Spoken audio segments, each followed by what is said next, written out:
And a 32-year-old ruling that bans assault weapons in California has been overturned by a federal judge.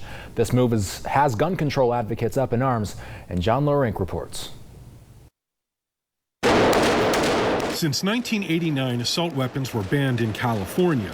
But U.S. District Judge Roger Benitez ruled it violates the Second Amendment, comparing the AR-15 to the Swiss Army knife. Frankly, the wording in that ruling sounds like it's taken directly from an email or a memo written by the National Rifle Association. The San Diego judge's 94-page decision also says, quote, firearms deemed as assault weapons are fairly ordinary, popular modern rifles. Now they say it's common. It's typical. No, you're full of crap, Judge, and you are going to lose. I'm upset.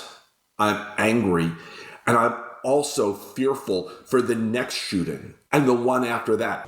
California Governor Gavin Newsom criticized Benitez's ruling, tweeting it's a, quote, direct threat to public safety and innocent Californians.